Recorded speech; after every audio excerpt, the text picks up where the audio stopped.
In 2023, Japan held its first Japan Horror Film Competition to support up-and-coming filmmakers. It was an open submission, and in the end, the short films were narrowed down to 4 that were aired for all to see. The grand prize winner would then have their short turned into a full-length feature film. I watched all of these shorts, and in the end, Best Wishes to All and Invitation were my favourites, with the first kind of punching you right in the face with that ending, and the latter just being a neat take on the sort of Ju-on haunted house deal. At any rate, Best Wishes to All ended up winning, and then, this January, it was finally released as a full film. The film has thus far received a rather mixed reception, and after watching it, I can see why. It's certainly a strange film, and most definitely not for everyone. It delves into a lot of troubling social issues, while at the same time coming across as an almost comedic, over-the-top episode of The Twilight Zone, where the concepts are presented in such an absurd way that they're kind of hard to understand on a surface level. This film is very much about understanding the layers and reading the symbolism and how it relates to the state of Japan right now. I'm certainly no expert, but after letting the film sink in, reading Japanese reviews and seeking out their thoughts and explanations on what's really going on in the film, well, let's sit down and have a talk about it. I'm going to look at the film purely from a viewer's standpoint and how it functions as a piece of entertainment, and then dig a little into the various issues it explores for those who may not quite understand what was going on. The film is both as subtle as a punch to the face at times, while also hiding what it's trying to say behind layers and layers of subtext. Let's head on in. Naturally, there will be spoilers here and there, so keep that in mind. If you'd rather watch the film without any knowledge of what happens, best to come back to this video after you've done that.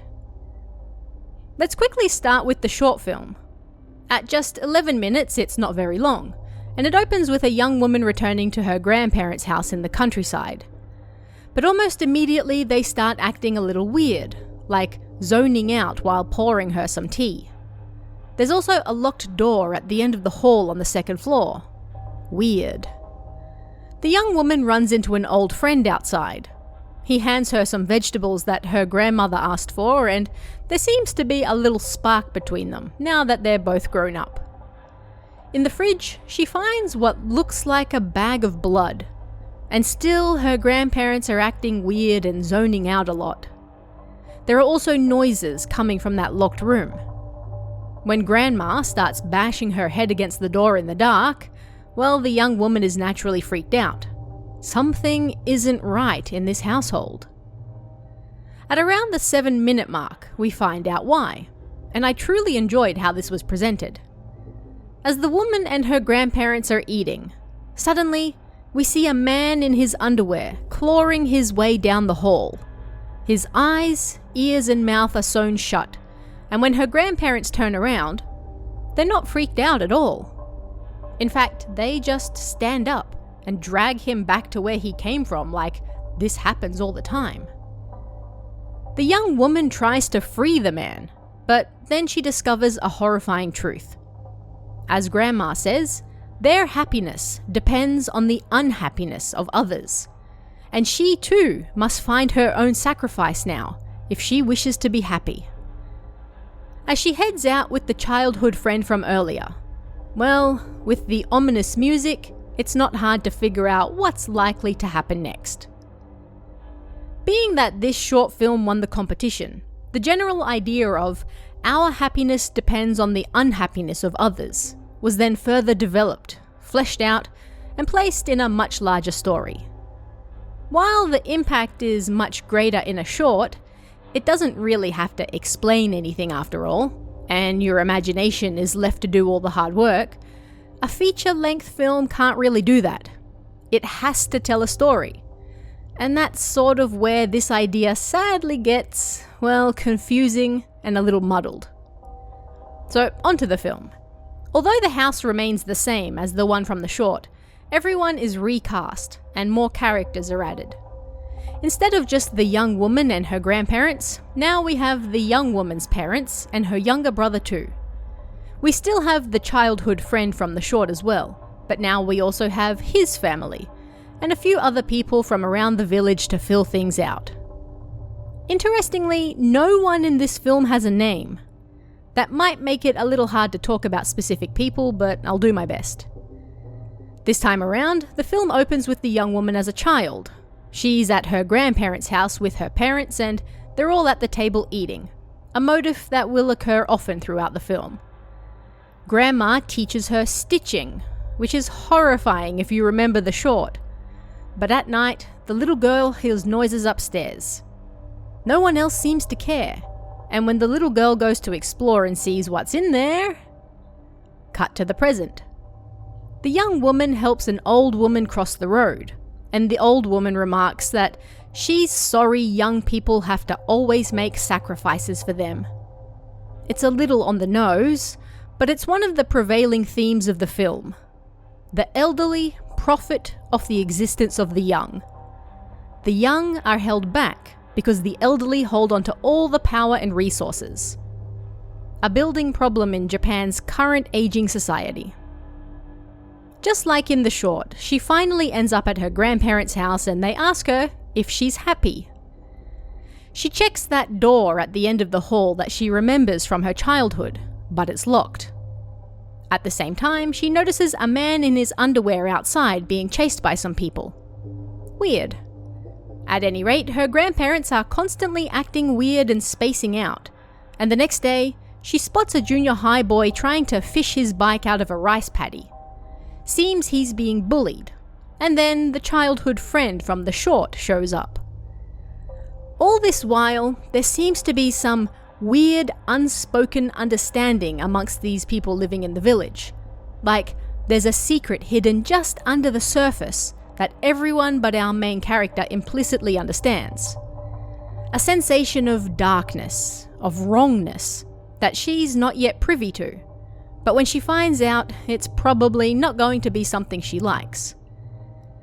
She finds out from her friend that he's a farmer now, and his family has been having it especially rough. He wanted to be a painter, but his father fell ill, so he had to take over the farm.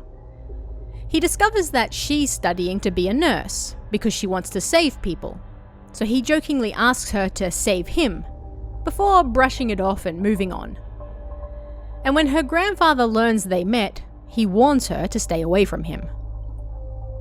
Things are still weird in the house, and around the half-hour point, or a third of the way in, we finally get that scene from the short. Naturally, the grandparents aren't very fussed that a man in his tidy-whities and his ears, eyes and mouth sealed shut is clawing his way down their hall, because, well, they put him in that state. It's thanks to this person that we're happy, Grandma says. Naturally, she doesn't take the news well and runs off, but her grandparents figure she'll come around eventually. And thus begins the main character's descent into darkness over the next 60 minutes or so. I won't go into the entire plot of the movie because you're better off watching it for yourself. But in short, our main character learns that there's a custom in this village of basically keeping a sacrifice in your house. By sealing up their eyes, ears and mouth and depriving them of their freedom and ability to do anything other than exist, that naturally puts them in a very unhappy state. But why do that? Because according to the rules of this world, there is a set amount of happiness in it. Think of it as like a cup. You have a cup full of happiness, and no more can be added. It's full, and that's the limit. All the people of the world are fighting for their share of that cup. It's limited. There's only so much to go around. But if you deprive someone of their happiness, you can, in turn, take it for yourself. They are unhappy, so therefore you can be happy. Perfectly balanced, as all things should be, you might say. And her childhood friend, well, their family didn't believe in keeping a sacrifice. It was against their morals. As such, they suffer misfortune after misfortune, and they're viewed as outcasts by the other villagers, subject to ridicule and bullying because they won't take part in the custom like everyone else does. Well, it's their loss. But everything starts going downhill faster than a yo mama joke when she decides to free her grandparents' victim. A truck hits him, but the driver is more concerned that he just killed the grandparents' sacrifice more than the fact that he just killed a man. Her parents also show up and they seem surprised that she doesn't know about the sacrifices. It's how they've been able to lead such happy lives after all. But here's the kicker. With the sacrifice now dead, they need another one. And soon. Or the family will fall victim to some not pleasant side effects. Bleeding from the eyes, random laughing, passing out, that sort of thing. This is the world they live in, and this is how they raised her. She best find a new sacrifice and take her place in the family and in society. She can't just go out and kidnap someone to be tortured until they finally die, all for her sake and the sake of her family's happiness though. In fact, she outright refuses, even as her family succumbs to the horrifying side effects all around her, and she herself keeps having wild delusions and hallucinations. Reality seems to be falling apart around her, which is perhaps ironic, as an aunt long thought to be lost went on a ramble about virtual reality and how you can be anything there, and when you die, you can just reset and start again as something else entirely. But to be fair, Auntie wasn't playing with the full bag of marbles either. And it seems that bullied junior high boy from earlier has now found happiness, and naturally there's only one way he could have done that. It's clear what she has to do if she wants to save her family, but she just can't do it. She even tries to turn herself into a sacrifice instead, but can't do that either. Everything is falling to pieces around her and there's nothing she can do. Spoilers for the ending here, so feel free to skip ahead a minute or two if you'd rather not know the final scenes yet. In the end, her childhood friend ends up sacrificing himself for her family after his father dies. Their family will never be happy. It's a generational curse, so he'll end it with himself so his friend's happiness can continue. Time passes, she ends up getting engaged to a doctor.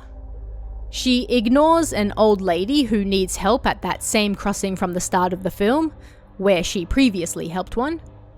And, as an interesting piece of trivia, the man and woman who do help the old lady cross the road are the same actor and actress who played the childhood friend and main character in the short film. And now, she's happy. Very happy. She has accepted her role in her family, in the society she lives in, and she understands that her happiness is built on the misfortune of others. That's just how it is. Whether the smile actually reaches her eyes though, well, that's for you to decide. As a plain old horror film, without thinking too deeply about it, I thought this was okay.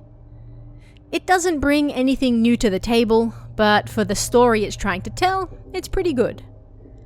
My main problem with the film, and this is a very personal thing, is how often it slipped into absurdist humor. I'm just not a fan of it, and I like it even less in my horror films. Sadly, over the last decade or so, it seems to have become the norm. Almost like they're afraid a film won't sell unless there are some silly comedic pieces in there too.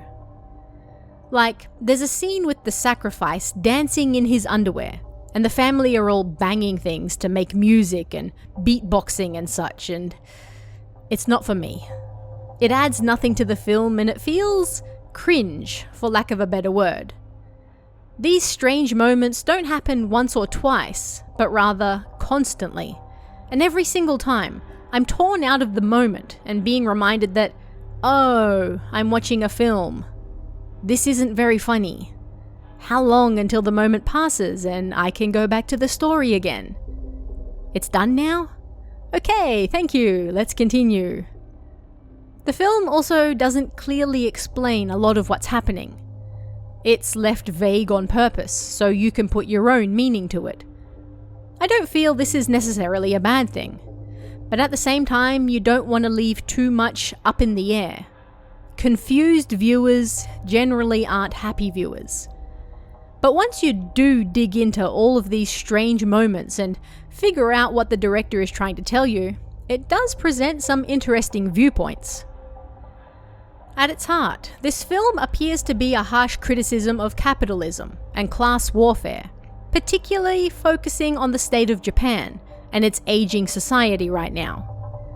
On the one hand, you have the very literal, we can only be happy when someone else is unhappy story thread that makes up the film. But it's all the other bits and pieces that fill up the story that really hammer this home. There's a common saying in Japan that goes, "The nail that sticks out gets hammered down." This is often used when talking about how conformist Japanese society is in general, and that's put to the test in this film. The main character is the nail. Can she stick to her ideals, or will she be hammered down? She is steadfastly against what is the norm in her grandparents' village. To her, what everyone is doing there, and has been doing for generations, is wrong. And those who deem this custom wrong are treated like outcasts, and very literally punished for not conforming. The childhood friend's family are constantly suffering. Nothing ever goes well for them. They have to constantly give up their dreams. All they do is physical labor. And in the end, they die unhappy and without anything to leave behind but more generational suffering. On the other hand, the families that conform are very happy. They're building generational wealth, and they're passing their customs and wealth to their descendants so they can continue doing the same. Someone, somewhere, has to suffer so that capitalism can thrive. And as generational wealth grows, the gap between those at the top and those at the bottom gets bigger and bigger. Obviously, not everyone is happy living in this system. There's a brief side quest where the main character seeks her aunt, who she didn't even know was alive, but now lives in the mountains because she too was unable to deal with the whole sacrifice business. She's living on the literal outskirts of society. She's clearly lost her mind. And in the end, it's discovered that she too had a sacrifice up there. The decision she makes, or kind of forces her niece to go through, so she can escape this system, is incredibly bleak and dark, and messes somebody else up because she's seemingly not strong enough to do it herself. And on the other hand, there's the junior high boy who starts the film being bullied and treated as an outcast. But by the end of the film, it seems his bullies are now his friends, and he even has kids doing his bidding. Why? Because he's now taking part in the custom. He has decided that someone suffering for his happiness is worth it to him right now. He has decided not to fight society, but join it and play by its rules. Then there's the childhood friend who gives everything so the main character can be happy. Several times throughout the film, we're presented with the idea of sacrificing yourself for someone else. Can one find happiness, or rather, satisfaction, by losing your own happiness and freely giving it to another? You're either at the top or you're at the bottom. Those at the bottom exist to feed those at the top, and those at the top need the bottom to continue with their lifestyles. The top are generally happy to take, but are you, at the bottom, able to freely give yourself to feed the cycle? The film doesn't necessarily tell you how to feel about this, but it does try to make you think about it, at the very least. And then there's the running thread of the state of the elderly. It gets especially confusing at the end, when the family are undergoing the various side effects of not having a sacrifice, and suddenly Grandma is pregnant and gives birth to a baby. A baby she still has by the end of the film. I wasn't so sure what this was supposed to mean myself, but after some digging, there seems to be a consensus that this act symbolizes, once again, the prosperity of the elderly, who continue to benefit from the younger generations until the day they die. Remember the old lady from the start of the film, who remarks that she's sorry that the young have to constantly sacrifice themselves for the elderly? Yeah. While younger generations are having less and less kids, older generations are still having them. The older one gets, the more money they get. And the grandmother having yet another baby is just ensuring she'll be able to take even more from the younger generations as she continues to age. I also found some notes from the official Twitter account that mentioned the decision to have the grandmother give birth was also to contrast life and death. As one life was taken, another was given. The cycle must continue, and the grandmother is the one who carries the family's traditions and imparts them upon those who will follow her. So it's a literal representation of that. Is this a world that adults can be proud of bringing new lives into so they may continue the same traditions? It's a good question, isn't it? And so, when the main character ignored that same elderly lady at the crossing at the end of the film, it's an interesting moment of resistance. Yes, she has decided to take her place in her family and in society at large. She has been hammered down. But that one little moment of ignoring the elderly woman who needs her help is her act of resistance. She might be a cog in the wheel now, but she doesn't mind being a rusty one that makes it creak and slow down sometimes. But on the other hand, can't we also take this act as the main character finally losing her heart and her humanity? After all, if one doesn't stop to help the elderly, those who are frail and often in the most need of help for the simplest of tasks, what does that make us? It's an interesting question that, once again, the movie doesn't give you an answer for. It leaves you to figure it out for yourself. How do you feel about it? This is the society we live in, and your morals are your own. But are you able to truthfully live by them even in the face of adversity? Does this old woman deserve to be ignored because of the system she is part of? Is the main character not doing the exact same thing now herself? What right does she have to judge someone when she herself has also chosen the same path? Again, it's up to you to find out that answer for yourself. Overall, I think this is a pretty strong debut from the director, and I'm intrigued by what works he might come out with next. It's not a perfect film, far from it, but I do appreciate the story it tried to tell, and the fact it mostly tried to do some new things in a genre that has gotten very stale. It's not your traditional Japanese ghost movie where everyone dies in the end to the curse, but it is still horrifying when you think about the story it's trying to tell. Although it's told in a surreal and often absurd manner, the horror behind it is very real, and something we're all experiencing at this very moment, whether we like it or not. But what did you guys think of this one? Have you seen the film yet? If so, let me know what you took away from the film in the comments below, and I'll see you again next time.